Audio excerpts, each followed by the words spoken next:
Internet! Welcome to 2.5 Brains. This is our latest episode of Survivor, Season 42, Episode 5. Breaking it all down, talking all about it. Be sure to subscribe so you don't miss anything. You can like our Facebook page, facebook.com/Pavement Road Productions. You can email the show directly at pavementroadproductions@gmail.com. Share the post, tell your friends. And let everybody know, let us know that you're watching it, and let your friends know you're watching as well. Definitely subscribe if you're still excited you don't miss anything. I had a guest lined up for this show, this episode. The episode was so average, let's say, that they couldn't do it. So they backed out. So I understand. It's been a very, very run-of-the-mill season so far. Very, as much as the producers are trying to throw everything at the wall, try to get the show to be exciting. It's like, it's just not happening. It's been a lot of straightforward stuff. A lot of the alliances have been what they have been, and it's been very, very simple. It's very straightforward, and it's unfortunate. But hopefully I can get a guest soon, wrangle a guest soon. But it's been a very run-of-the-mill season so far, and it's too bad. But so let's go ahead and start, though. We're going to talk about the 3 moments that mattered, talk about who did not survive this week, and then the top 3 and bottom 3 as we go through. It's, again, it's very, very simple, very straightforward. The cast is fine. Nobody's really, jumping out as like an amazing player or anything like that. It's been good.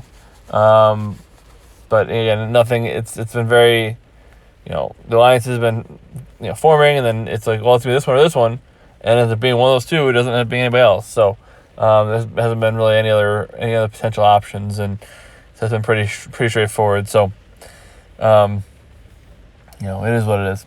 So, I'll go ahead and dive in here with the 3 moments that mattered.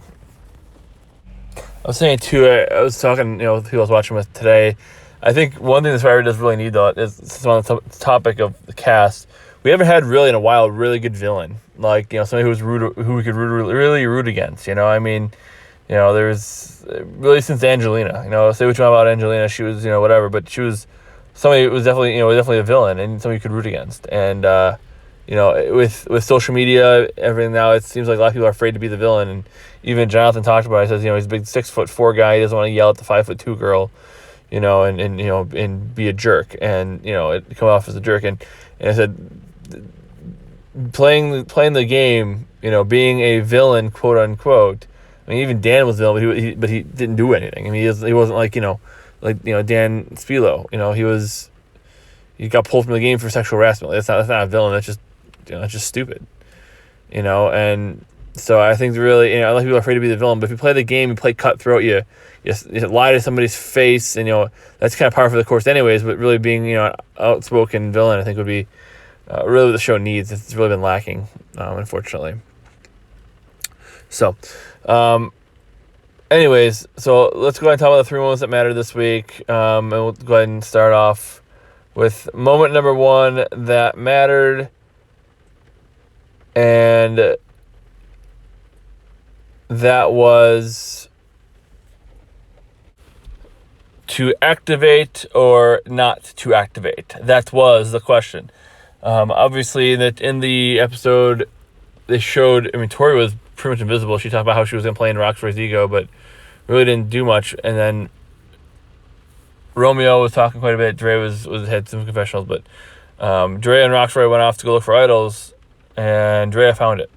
So she found the idol, a three-way idol, and she has that. She has her her other advantages as well. So now she's got 3 different advantages. So she set up really well, and kind of intercut with that a little bit.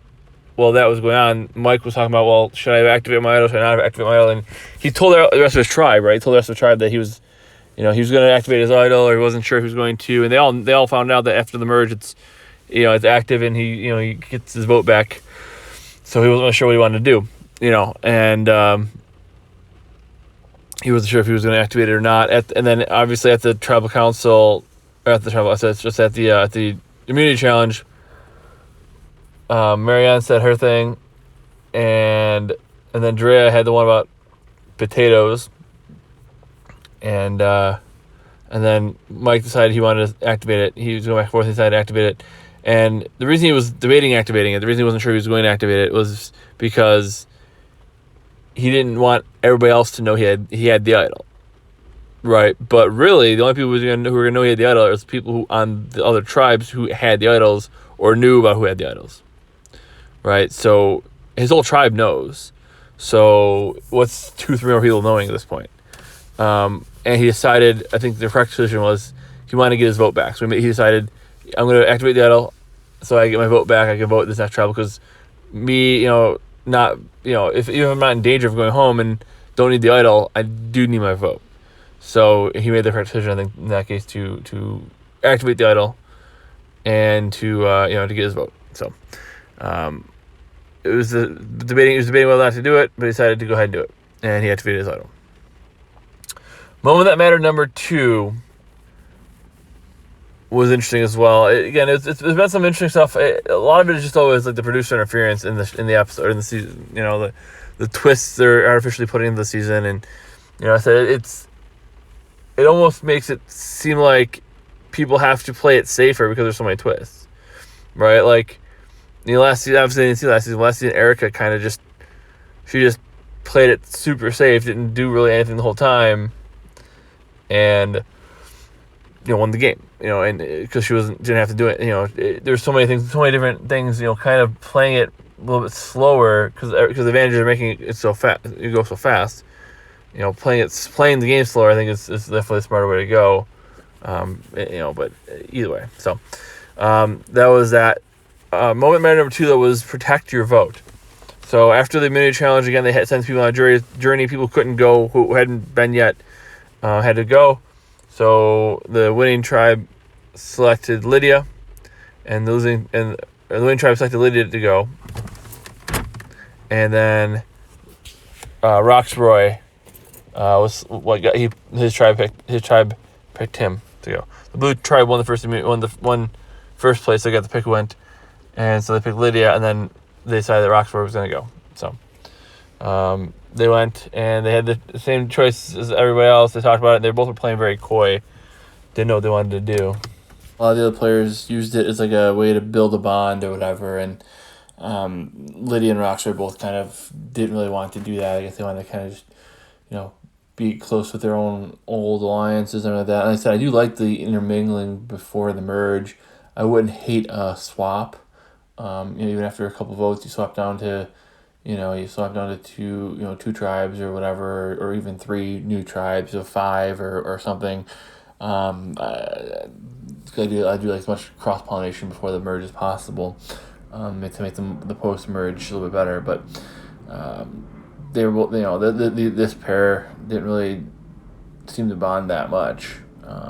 They were kind of just trying not to give away too much information. So we'll see how that affects after the merge.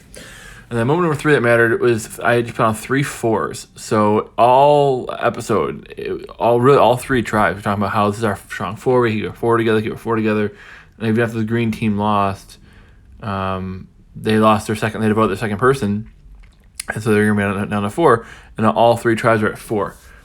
So it's very interesting that this is how it ended up breaking down. And we'll see how if there's if it's just straight this 4 and this 4 versus that 4, or if there's a 4 and then a 2 and then a 1, or however it ends up breaking down. I'm interested to see where that goes, but it's as of right now, all 3 teams are saying that the 4s are going to be together.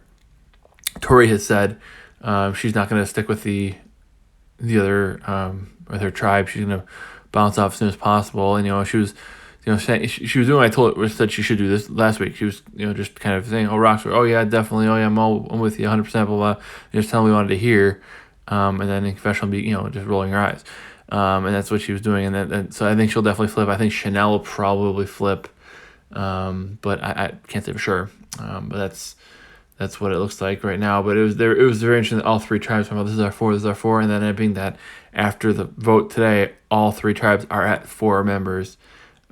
So we'll see. The only tribe we really see sticking together is the orange tribe.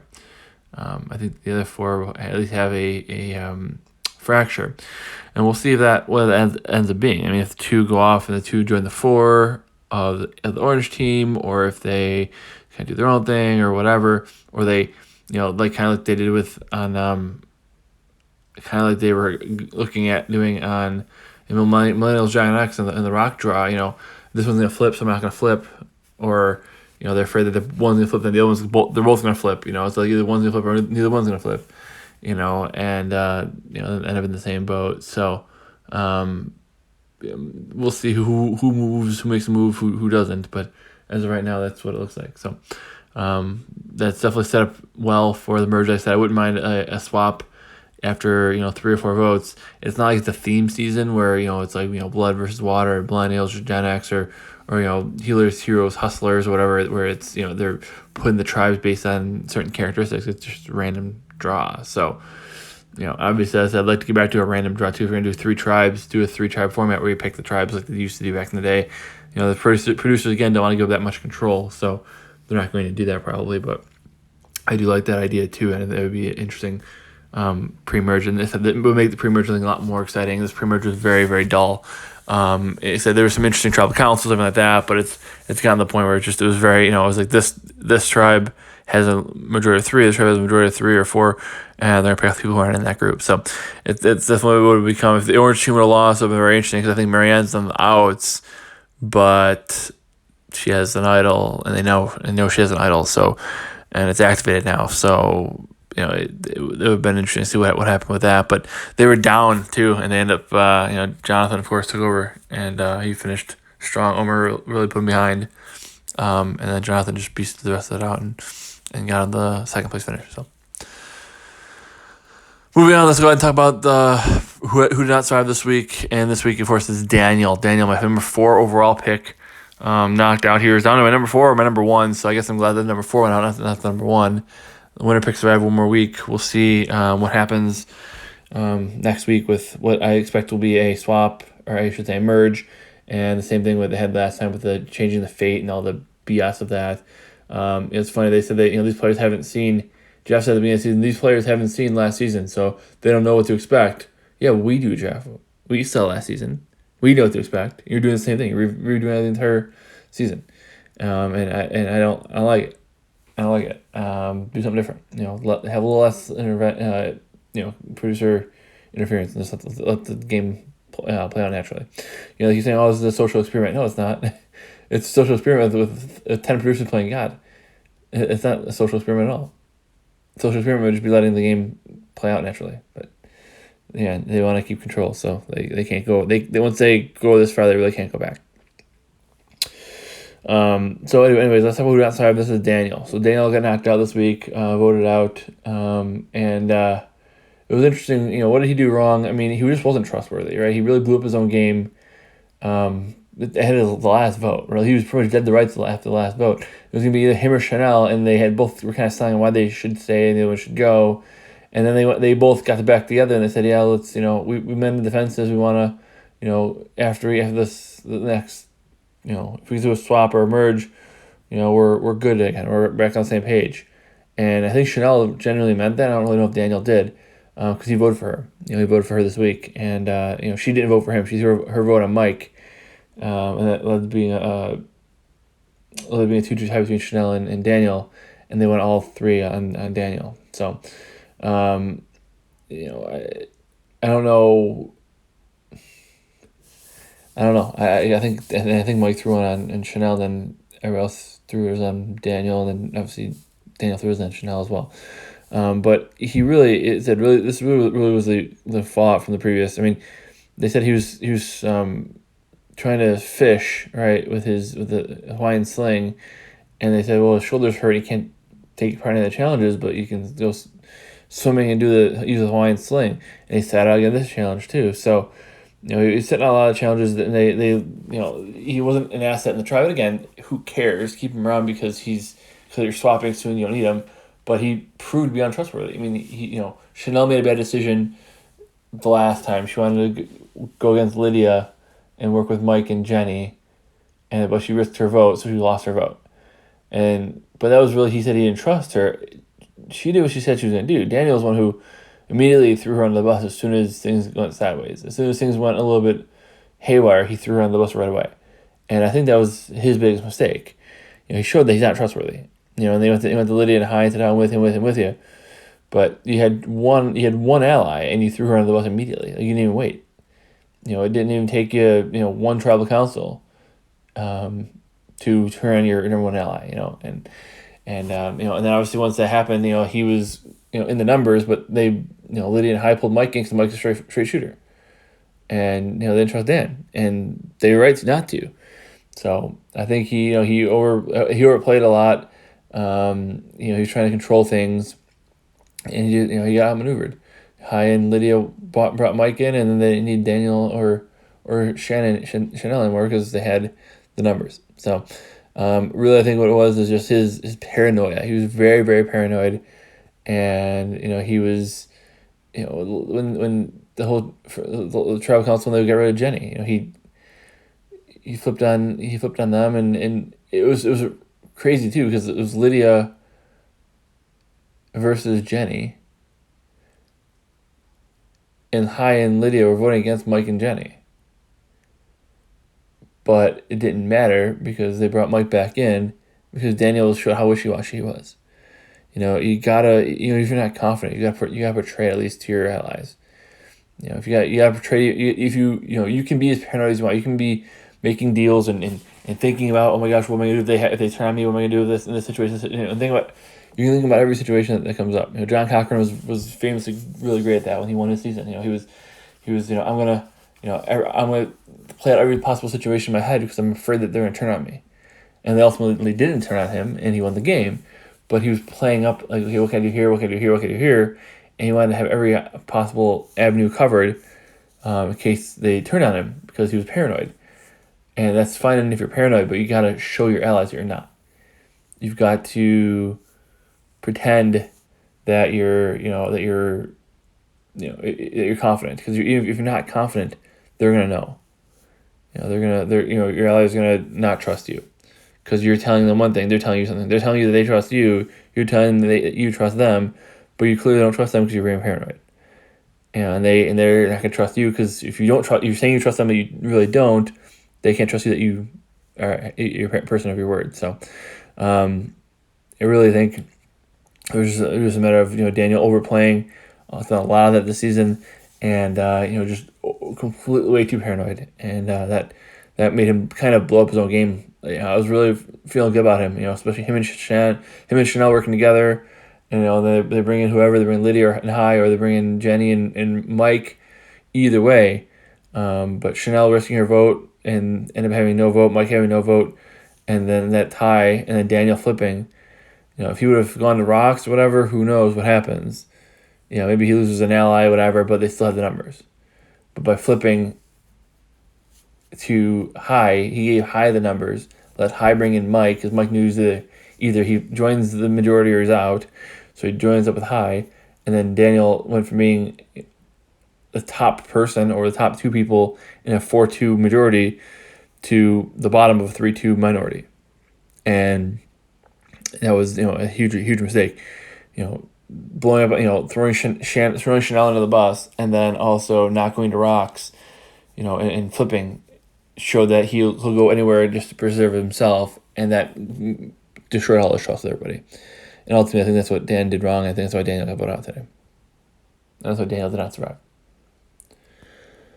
So let's go ahead now and talk about the top 3 and bottom 3 of the week. We'll start with who had the worst weeks, and we'll move to the better, who did better this week. And we'll start with the bottom 3. Start with number 1, Chanel.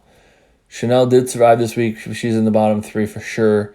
Not a great week for her, but she survived. And I'm interested to see kind of why. I'm sure next week she'll talk about maybe why she threw her vote on Mike. I'm guessing it's just because she promised Daniel she wouldn't vote for him, so she threw an extra vote on Mike. But and obviously that forced a 2-2 tie, which is a problem. And then they voted Danielle on the revote. They could have easily voted for Chanel because she voted for Mike. But I do think Mike voted for her though. So either way, I think it's kind of gonna wash and come out in the wash anyways. But she was very, very close to going home, and it was a tie, and I was really worried about my winner pick. And like I said, I was feeling really good about them a little while ago. But no, once again, I lost another one of my top 5. So Daniel, my number 4 pick, goes out here. So it's like, if we're playing deal or no deal here, I lost, a couple people in my bottom 5, a couple people in the middle group of 10, and then now 2 in my top 5. So, if it's deal or no deal, my dealers went down this week because I lost somebody who was one of my best chances of winning, and it's tough because again they blew up his own game, and really messed it up. So definitely not good. Definitely not something we wanted to see. But Chanel again. I said too when I was watching. I said if she loses today, it's because she risked her vote last week, or 2 weeks ago, whatever it was. And when so many people want an extra vote and they're trying to be self-interested, and all those things are of course right. Those are all smart.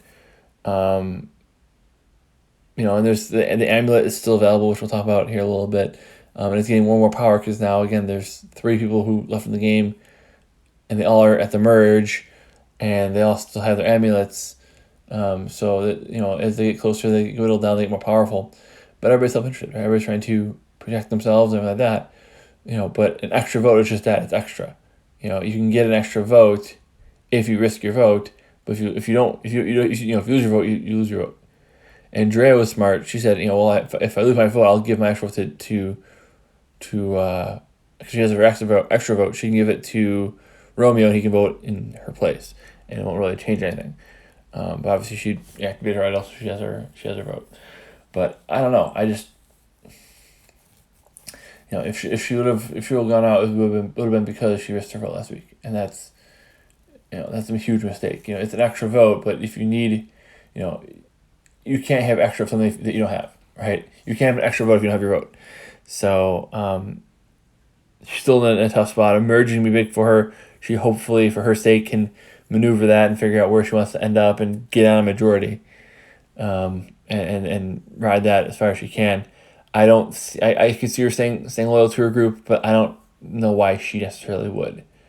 There's plenty of other options for her, and I think it might be in her best interest to slide to another side and another alliance, and get out of the current situation she's in. So I think that might be her move that she pulls off, and I think it might be the best option for her.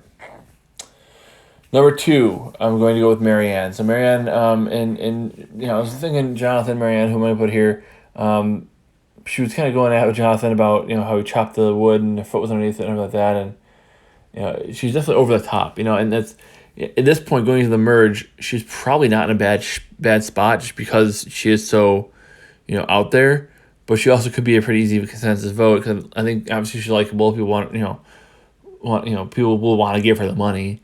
But I think she's my number 18 pick for a reason, right? She's very over the top, very out there, and it's hard to kind of work something like that, and I think Marianne is she's always, she's had her phrase 4 times, because she said it at every tribal council. So if people are like, why does she keep repeating the same thing? And she actually kind of worked it in well to the conversation this time, but having to say the phrase, she has an idol, so she's at the merge with an idol. There's 3 idols left in the game, all are activated. Obviously, 12 people left in the game, whatever.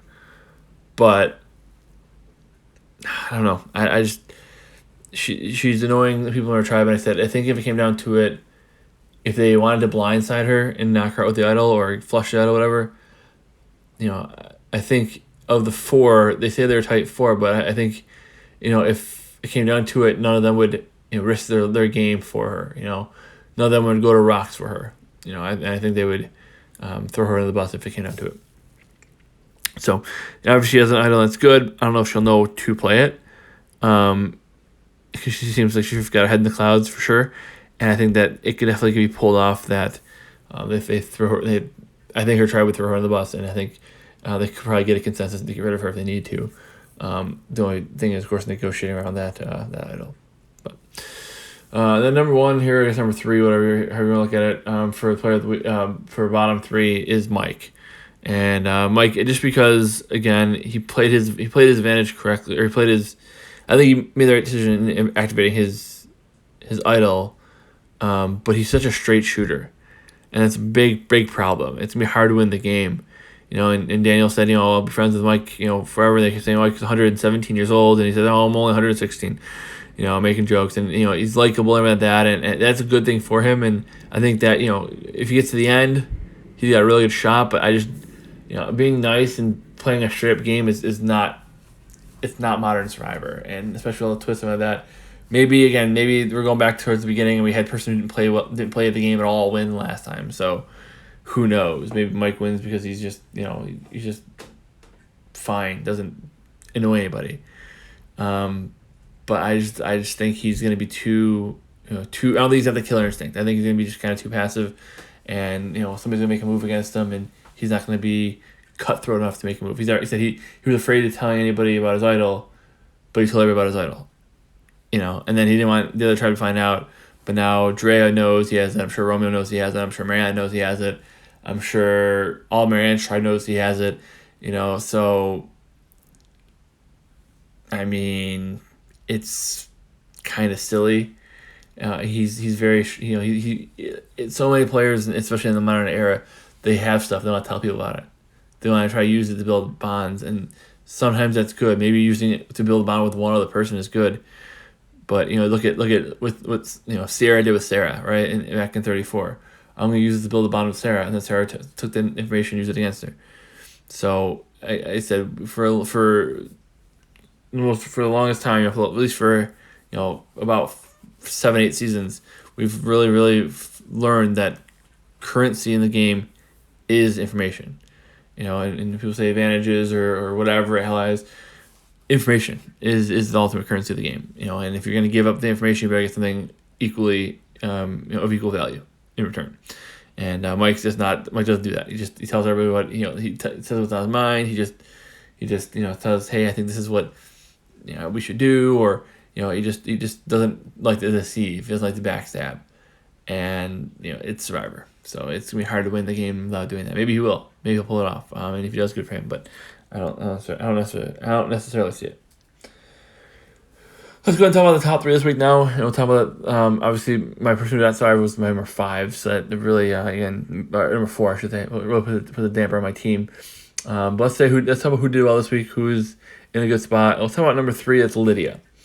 And Lydia, again, I think so often, so many players, like I said, they want to risk it. They want to take chances. Everybody wants to take a chance. And it's I'd like to see even more of the Survivor stacking the deck against why you shouldn't take a risk, right? Why you should play it safer. So many players want to take a risk because I'm only going to do this once, and I get it. You regret not doing it more than you regret doing it. You'd rather go out because you play too hard than go out by not playing. Nobody wants to be the Laurel, right? Everybody would rather be the Kimmy Kappenberg who flipped on her alliance the final 6 and then got voted out for it, rather than Laurel who never flipped on her alliance at all and got to the end and lost. It's too hard to get to the end and lose. It's not worth it. So all that makes sense, but I'm not saying Laurel should have flipped at the final 4 or whatever. I'm not saying she should have flipped to the final 12. She should have flipped to the final 5. Timing is important. Making moves, yes, definitely make a move and get them before they get you and all that for sure. But timing is everything, because if there's 18 players, 17 are gonna lose, and most players who lose, especially in the modern era, lose because they play too hard, and they make moves too early, and they back that. I really think Ricard, even maybe Ricard wins last season if he doesn't vote Shan out when he does. Maybe she gets him. Maybe he goes out a week earlier or 2 weeks earlier than he does. But he flipped on Shan because he wanted to get rid of her, and I don't think she was going to get rid of him that week. And she may have waited one more week with him, and then he can get rid of her, and she's still a bigger threat, and all those things. So it's really, really is important to keep threats around, and so making the move, I guess, making the risk isn't always worth it, especially early on. Because how many pre-merge idols, how many pre-merge extra votes really benefit in the late stages of the game? Most people hold on to them too long because they either burn a hole in their pocket and they use them too quickly and use them wrong, or they get too comfortable and they don't use it at all. Very rarely does a pre-merge idol or pre-merge extra vote make a difference. Almost never. you can't really tell. I can't really tell how many people have had a pre-merge idol or a pre-merge extra vote that's gone on to win the game, let alone has it made a big impact. So Lydia, I think, is my top 3 this week because of that. Because she's like, you know what, my vote's more important. I'd love to get an extra vote. I'd love to get the advantage. And both her and Roxroy seem to think about it. Seem to be like, do I want to? Do I want to risk my vote? And they kind of kicked it around. But ultimately, I think they both made the right decision by not doing it. Because, again, if there are stakes, like, hey, if you both protect your vote, you both lose your vote. If you both risk your vote, you both lose your vote. You have to have a split decision. That would be good. But again, both of them are being coy. Both of them didn't want to tell the other one what was going on. Lydia said she was on the bottom. She got votes, and she said she didn't know why she got votes. And Roxroy was kind of being coy with her as well. And especially if you like the previous season, there was times when I think Deshaun was there, and whoever it was who was with said, I want Deshaun to get the extra vote, so I'm going to intentionally, protect my vote so we can risk it. And they wanted to help him out. It was a conscious effort they made. Well, I mean, that wasn't really the case here. It hasn't been the case yet at all this season that anybody's done that. And even if it was, if I'm Lydia, I don't know if I trust Roxroy. I don't really. And she knows that this next vote, obviously Mike's idol is now active, and he has his vote back. But even let's say Mike votes, then Chanel and Daniel vote together against somebody, is 2-2 if she loses their vote. So having your vote, especially, and it's having your vote having an extra vote is important when there's low numbers, but you're probably not gonna use it now anyways, right? You're probably gonna wait until the post-merge to use it. So risking your vote now and risking potentially losing your vote and forcing a 2-2 tie like you had before, and if 2 people couldn't vote and it's a whole mess. She made the right move. Protect your vote, get through this next vote, and then you can see what happens. Maybe you get a chance, at another idol. Maybe there's post-merge stuff that happens that, whatever. And if you know who has extra votes and you know who doesn't have extra votes, it's worth it to know that information, even maybe more so than even having the advantages yourself. So I really like that she made the right decision here. I think she did the opposite of what Chanel did, and if Chanel would have made a different decision, that whole tribe is different.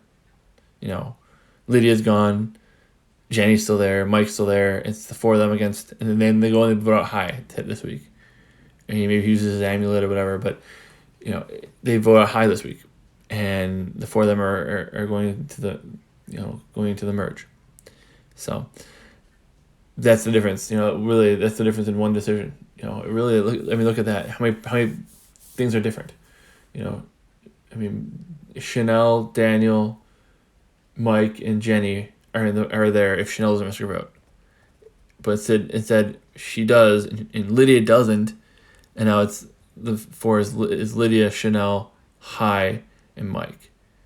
So 2 people who have been gone are still there. 2 people who would have been still there are gone because one player decided to pursue their vote, one player decided not to. So that's the dichotomy right there. That's everything right there. We had number 2. Player number 2 of the week is still High. I have High here as number 2. He's running his tribe. He's the person in charge of whatever he says goes. He definitely reminds me a little bit of the Ricard of last season. Also on the Green Tribe, and there isn't really a terrible tribe. There wasn't a tribe that won every challenge, wasn't a tribe that lost every challenge. So it was. I really liked that it was very even this season. Obviously, the Orange team did really, really well. Almost lost this week, but they did really, really well. And they lost somebody early, but overall, they only lost one immunity. So that's cool. Instead of being 6-4-2, it's 4-4-4, which is a lot better. But High, he reminds me a lot of Ricard. He's fighting the challenges. He's got the amulet advantage. He's really in control of his tribe. Now we'll see what happens at the merge. It could definitely become a threat. They could definitely, turn on him. Especially, I wouldn't have necessarily predicted Sydney was going to go out at the merge last time, or even that, not only that Sydney going out, but I wouldn't necessarily predicted that, it would have gone that way, and I think the fact that if they do the thing they did last time, it's right before the Sydney vote on, I figured she was done. But if they're gonna do the same thing where half you make the merge, half you don't, they change the destiny, change the whatever with the hourglass and all that. I hate it so much. Of all the terrible twists, that's probably the worst. You win. Congratulations, you worked hard, won a challenge. Oh, now somebody else decided you don't win the challenge. They win the challenge instead. It's like so dumb, pointless. So if that ended up voting, now there's 5 people voting, or 5 people are eligible to be voted out, and whatever, then maybe they gets victim of the numbers, and going into the merge with numbers and going in the merge with strength doesn't always necessarily mean they're going to have strength after the merge, because they usually try to target the threats. But as of right now, High's doing well. He's got Mike. He's got Lydia, and maybe he has Chanel. I don't know. It's just gonna be a matter of what does that 3 or 4 do at the merge to try to maintain the numbers. So we'll see. I said that they'll probably do that same twist they did last time with the hourglass and everything, and I think I think it's stupid, and I think it really takes it makes it way too different. It makes it way too random of who's gonna go home. So we'll see. We'll see what happens. But as of right now, High's in a good spot. I can't look too far in the future. I could see him being in trouble in the future. But for right now, he's in a good spot. He's my player number 2 of the week. Player number 1 of the week, player of the week this week is Drea again. My number 3 overall. And Drea, she's got 3 advantages now. She got the extra vote, she got the amulet, and she's now got the idol that's active going into the merge. So she got a lot of stuff. She got tight alliance with Romeo. I don't think she's tight with Roxbury. She's definitely tight with Tori. But again, Tori probably could stay with her if she needed to. So I think the blue team is actually the most fractured of the 4. I think it's orange is pretty tight, then green, then blue. I can't. Drea's been doing well in the challenges. She's got 3 advantages. She's got a couple good alliances, and we'll see where that ends up shaking out at a merge. Swaps and merges always kind of are the equalize that kind of change the game around. If you're in the bottom of the tribe, you want to merge or swap to get out of that situation. If you're on the top of the tribe, you don't want a merge or swap because it screws up what you worked hard for. So if you are the top player going into the merge, you probably don't. That's probably not necessarily even a good thing. But for right now, I do think that she's playing a really good game. I think she's in a good spot at this position with Drea, and so I think she's really right now the player of the week. I think she had a couple of really good weeks. Her and High have really been the 2 biggest standouts so far of the season, who have the best shots of winning as of right now. So a good week for her. I think she's got a good shot to take this, but again, it's super early still. We haven't even got to the merge yet, and we'll see what happens next week. But a lot of things are going to shake up at the merge. It's going to be a very interesting merge. There hasn't been a merge quite like this in a while, so hopefully the post-merge and the merge episode are a lot more interesting and not as straightforward. There's been a lot of straightforward votes. That's not really what anybody likes. So hopefully it's a little more to it. It's harder to podcast when it's very straightforward, and it's not a ton of nuance and not a ton of excitement even. So, but we'll be back next week to talk all about it. So be sure to subscribe so you don't miss anything. You can like our Facebook page, facebook.com/Pavement Road Productions. You can email the show directly, paymentroadproductions@gmail.com. And like our page and subscribe, tell your friends, share the post, and that. We're going to have a lot more shows coming here. We're trying to get another politics show out here next week or so. We're going to try to get some, maybe a baseball preview show out with baseball season starting. And we're going to try to get maybe a NFL preview or a NHL playoff bracket or something that we're looking to do here next week as well. So we'll try to get some sports shows out, try to get some news shows out, and then obviously our weekly reality TV show as well. So be sure to subscribe so you don't miss anything. Let us know what you think. Tell us in the comments what you think. If you want us to do other shows and cover other stuff, definitely we're open to that as well. So let me know what you think. We'll try to get some guests out here again in the next couple of weeks. We're supposed to have one today, but again, it was just such a straightforward pre-merge, really. Another straightforward episode, and the guest was kind of like, yeah, I'm out. So it's harder to do that, especially when you have a sidekick to bounce off of. So, but we truck on, and hopefully the next week it's gonna be a 2-hour episode. So it's gonna be 2 episodes back to back, and hopefully it's a exciting episode. So, and hopefully we'll have to talk about. Until next time, thanks for listening. Thanks for sharing the post, telling your friends, being a part of it. And until next time, I got nothing else for you because the tribe has spoken.